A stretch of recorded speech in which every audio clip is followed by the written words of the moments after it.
All right, good morning or good afternoon, everybody, and welcome to the RNA Collaborative Seminar for October 8th, 2025. My name is Frank Slack. I'm the director of the Harvard Medical School Initiative for RNA Medicine and one of the sort of co-founders of the RNA Collaborative. And it's wonderful for us today to launch a new feature, which we hope will be an annual or biannual feature, which is to try to highlight some of the amazing science that's going on in the RNA medicine laboratories and in companies around the world. And today we have two amazing speakers who are going to be highlighting different aspects of RNA medicine and how they're applying it to a variety of different diseases. The first talk we'll hear today is by Dr. Alicia Bicknell, who is a former scientific director of RNA biology at Moderna Therapeutics. And the second talk will be from Dr. Bríd Ryan, who's the Chief Scientific Officer of MiNA Therapeutics in the UK. So I am going to introduce the first speaker now. Our first talk will be by Alicia Bicknell. She received her PhD in biology from the University of California in San Diego, where she studied the unfolded protein response. Subsequently, she moved to the University of Massachusetts Medical School, where she worked in Melissa Moyer's lab, investigating the interplay between mRNA translation and decay in neuronal systems. And then moved to Moderna Therapeutics, where she was scientific director of RNA biology. There she led research into cellular metabolism of mRNA medicines and used these learnings to help develop mRNA medicines with improved efficacy. So it's wonderful to have Dr. Bicknell with us today. So please join me in welcoming her to the RNA Collaborative. Okay, thank you, Frank. Thank you for the introduction and for inviting me to be here today. Let me just see if I can share.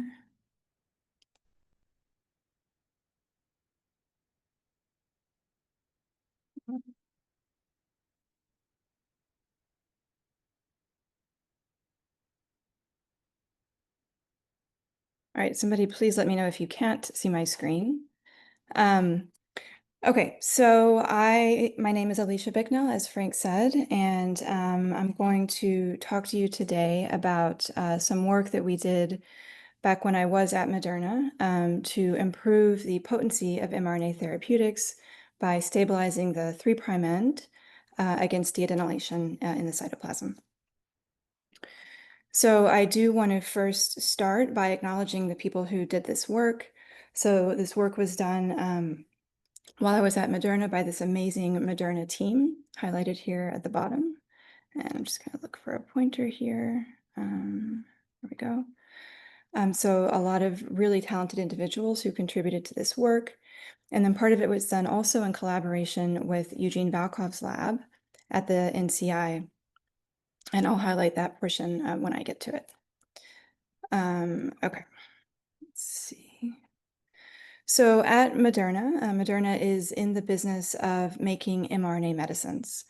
And the way that they do that is they transcribe or they synthesize an mRNA molecule by in vitro transcription. And then they encapsulate that mRNA molecule in an LNP, and they use the LNP to deliver the mRNA into the patient's cell. Once the RNA is inside the cytoplasm of the cell, we really rely on the cell's own translational machinery to make the protein that is encoded in that mRNA. So it's the ribosome and other factors in the cytoplasm that make the protein, and that protein is actually the molecule that has the biological activity that either prevents or treats disease. Because we're relying on the cell's endogenous machinery to make the protein, we design our mRNAs to look very much like endogenous mRNAs. And so what that means is once the mRNA reaches the cytoplasm, in addition to being recognized by the ribosome, it's also recognized by all of the different enzymes in the cytoplasm that have evolved to degrade endogenous RNAs. Those same enzymes we expect will act on the exogenous RNAs that we deliver. And so when these mRNAs are recognized by proteins that degrade RNA, that really does limit the duration of action for some of our mRNA medicines. And so this was something that we wanted to address at Moderna. And specifically, the two questions that I'll be talking about today that were the focus of this work are first, what are the mechanisms in the cytoplasm for degrading mRNA medicines once they get there? And then secondly, once we know those mechanisms, can we design mRNAs that are resistant to this degradation in the cytoplasm? Okay, so focusing first on that first question, which is what are the mechanisms of degrading these mRNA medicines in the cytoplasm? The way that we went about asking this question was by designing two very different mRNA pools. So the first mRNA pool was a set of 30 different mRNAs, which all had the same untranslated regions and all encoded the exact same protein, in this case GFP.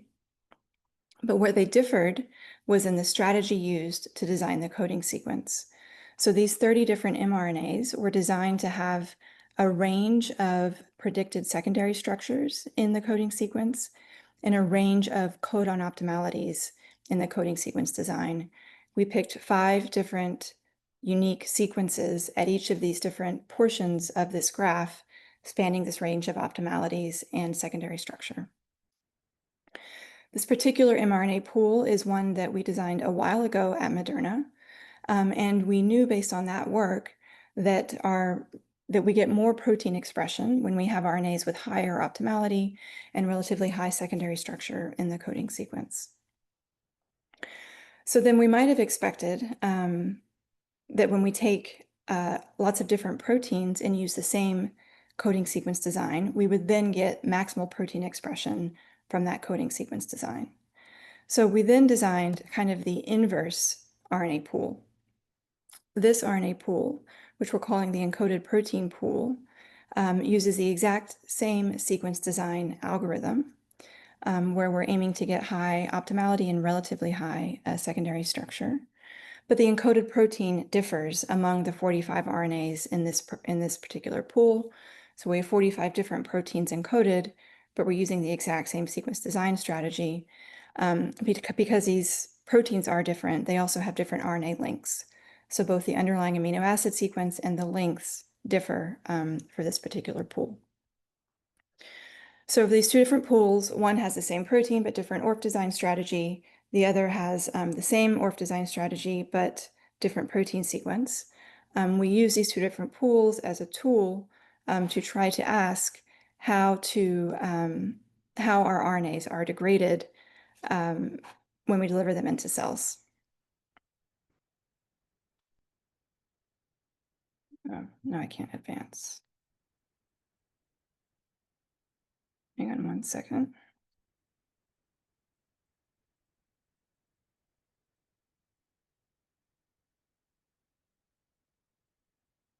Okay. Okay, so in order to ask about the RNA degradation of the RNAs in these two different pools, we delivered them into cells via electroporation and simply took time points and measured the RNA abundance of all of the RNAs in each pool at the same time using RNA sequencing at each of these time points. Looking first at the RNA degradation that we measured in the ORF design pool, what we found, perhaps not surprisingly, because it is known that ORF design or coding sequence design impacts RNA half-life, we did find a wide range of RNA half-lives between 1 hour and 8.5 hours for the different sequences in that pool, with RNAs having high secondary structure and high codon optimality, having the highest RNA half-life around 8.5 hours. So then we might have expected that if we then take that same sequence design strategy or a similar sequence design strategy and apply it to different underlying amino acid sequences, that we would then get a narrower range of RNA half-lives. But in fact, that's not what we saw. Instead, when we had these different encoded proteins, the RNAs all designed by the same algorithm, we again saw a wide range of RNA half-lives. And this was relatively unexpected.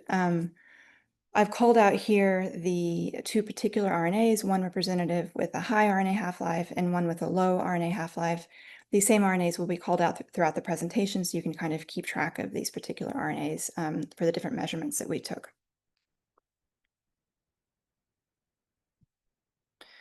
Okay, so we have a range of RNA half-lives even when we use the same sequence design strategy. And so what that means is that we're not going to be able to just change the coding sequence design in order to get our maximal RNA half-life. We're going for some particular proteins, even when the sequence design strategy is good, we still have short RNA half-life. So we're going to have to do something else. And so that means we're going to have to understand what is underlying the differences that we observe between different RNAs in this pool. So what we know from the literature is that for endogenous RNAs, deadenylation is often the first and rate-limiting step for RNA degradation. And so the way this works is the deadenylase shortens the poly A tail, and then once the poly A tail reaches a certain length, then that can lead to decapping at the 5' end, and then degradation from the 5' end by X or N1, or once the poly A tail is shortened, you can get 3' degradation by the exosome. So we naturally wondered whether these same mechanisms are responsible for the differences that we observe for exogenously delivered mRNAs in our pool. So the way that we measured that was, in addition to the RNA half-lives that I've already told you about, after we delivered these different RNA pools into cells, we also used nanopore sequencing at each of the different time points in order to measure the poly A tail length at each of those time points, and from that measure a deadenylation rate. And so what you can see, even just looking at these traces, is those RNAs that have a slower RNA degradation do tend to have a slower rate of tail shortening or deadenylation. And that is also true for the encoded protein pool down here at the bottom. And you can see here once we actually get a deadenylation rate and compare that to the RNA decay rate, there is a correlation between those two rates for both of the pools, with a much stronger correlation being observed for the ORF design mRNA pool. Okay, so now that we understand that deadenylation is important for determining RNA degradation for the different mRNAs in our pool, we then decided to develop a technology to try to make the RNAs resistant to deadenylation. And so the technology that we developed is a 3' inverted deoxythymidine, or 3' IDT. And this is simply a 3' IDT installed at the end of the poly A tail through an inverted linkage, or a 3' linkage. And what we expected to happen with this modification is for this 3' poly A tail to be resistant to deadenylation. And this is where we had a very nice collaboration with Eugene Valkov's lab. They have an in vitro deadenylation assay where they combine a reconstituted deadenylase complex with an RNA substrate, a poly A RNA substrate, and can measure deadenylation in a test tube over time. You see a very rapid deadenylation occurring in the absence of IDT.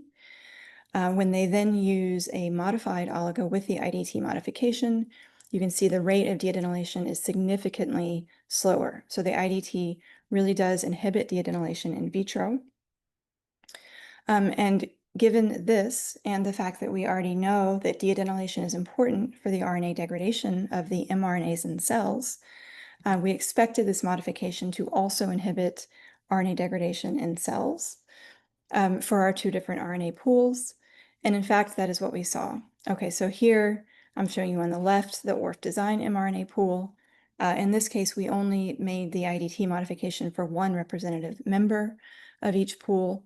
But what you can see on the bottom is with the IDT modification, we can go from a 1-hour half-life to a 4-hour RNA half-life for these RNAs that are otherwise degraded rather rapidly. The RNAs that are already very stable see less gain when you have the IDT modification. And we see a similar trend with the encoded protein mRNA pool, where we see down here the IDT modification showing a much slower RNA degradation rate. And for this particular pool, we measured that both in cells here on the left and in mouse liver in vivo on the right, with very similar results. Okay, so the IDT modification improves RNA half-life, at least for certain RNAs that are delivered exogenously. We next wanted to see whether we see an extension in protein production, which is what we would expect, but it's important if this is going to be a useful technology for our drugs. And so here we just used a luciferase, an mRNA encoding luciferase. And what you can see when we took, regardless of whether we used IV delivery or IM delivery, you can see the protein activity is much stronger for much longer when we have the IDT modification in these animals. And this is true in both spleen and liver, that we have improved protein production with the IDT modification. Perhaps not surprisingly, what we see when we look at which RNAs benefit the most from the IDT modification across our two different pools, what we see is those RNAs that have the fastest deadenylation rate are also the ones that see the greatest fold change in RNA half-life from adding the IDT modification. And this is true across both pools, both in cells and in vivo, and is what we would expect if the modification is behaving at the 3' end. Okay, so we have this IDT modification. It works well, but more specifically, it works well for RNAs that have fast deadenylation rates. So now we want to understand better, what is it about specific RNAs that causes them to have fast deadenylation rates? And so we know from the literature that RNA half-life and translation are very strongly connected. So we wanted to understand more about the translational status of the different mRNAs in these two pools. And so the way that we did that is by polysome profiling of both of these pools. So we took both pools, we put them across a sucrose gradient, and then we did RNA sequencing on the different fractions in that sucrose gradient to measure the ribosome density for each of the different RNAs in those pools. And what we found is a wide range of ribosome densities. For the ORF design mRNA pool, this was expected. When you change the coding sequence design, that you would get differences in ribosome density across those different coding sequences. We saw between 6 and 10 ribosomes per kb within that pool. We also saw a very wide range for the encoded protein mRNA pool. Of course, we expect the ribosome load to be different, and you see that here in the top trace because these RNAs are different lengths. So you are going to get more ribosomes on the longer RNAs. But when you normalize for that length and calculate a density, which is ribosomes per kb, we also get a very wide range of ribosome densities on these different RNAs, even though they are all designed with the same algorithm. Okay, so we wanted to look more into that. Why are we getting differences in ribosome density across the different RNAs in these pools? In the case of the ORF design pool, we actually went in and measured initiation rate and elongation rate, because those are the two possible ways to get differences in ribosome density. And I don't have time to go into how we did that. It was using a ribosome runoff experiment. You can see the details in this publication. This particular section has been published. But what we saw when we measured elongation rate is that there was a subset of RNAs that had very slow elongation rates and higher ribosome density, where we could explain the higher ribosome density by these slow elongation rates. And those particular RNAs with slow elongation rate will be indicated with these open circles throughout the rest of the talk. But for the rest of the RNAs, and this part was a little bit surprising, the elongation rate couldn't really explain the differences in ribosome density because the elongation rates were very similar. And so for this set of RNAs, when we went and measured the initiation rate, we could see that there was a correlation between the ribosome load and the initiation rate. So for those RNAs, which is something like 27 of the RNAs in the pool, the initiation rate is what's driving the differences in ribosome load. Looking a little bit deeper at those initiation rate differences, because we didn't expect differences in coding sequence to drive initiation rate differences. When we looked specifically at the predicted secondary structure in the region around the start codon, we did see a correlation between initiation rate and that specific local secondary structure, where RNAs with low secondary structure had higher initiation rates, and those also had higher ribosome density. and those with low secondary structure had lower initiation rates. Okay, so the reason we got into looking at all of these details about the translation is because we expected there to be a relationship between deadenylation and translation. And so here is where we're actually looking at that relationship. So in the ORF design pool specifically, we do see a correlation between the deadenylation rate, which I showed you those measurements already, and the ribosome load, which I just told you is primarily driven by initiation rate differences, where RNAs with high ribosome load also have high deadenylation rate, and those are also the ones with shorter RNA half-life. So it then stands to reason that the RNAs with high ribosome load are also the ones that had greater efficacy from the IDT modification. And on this subset of RNAs where we measured that, we did see a very good correlation between the fold change in half-life from the IDT modification and ribosome load. For the second ORF design, for the second pool, the encoded protein pool, and I'm going to wrap up here in just 1 minute, we did not actually measure the initiation and elongation rates. That is still on the to-do list, but we do see this wide range of ribosome loads. And the correlation that we did see, which we find interesting, is a fairly strong correlation between RNA length and ribosome load. And this particular correlation has been seen previously in the literature and has been explained by differences in initiation rate.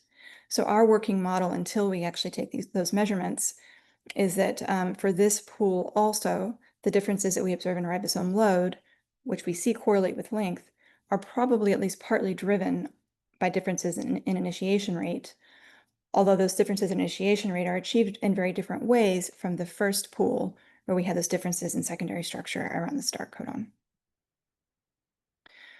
On the top here is the data I showed you already with the first pool. Here on the second pool, you can see we have a similar trend where higher ribosome density RNAs are the ones that have the faster deadenylation rate. And then correspondingly, as you might expect, those are the RNAs that have the most to gain by including the IDT modification.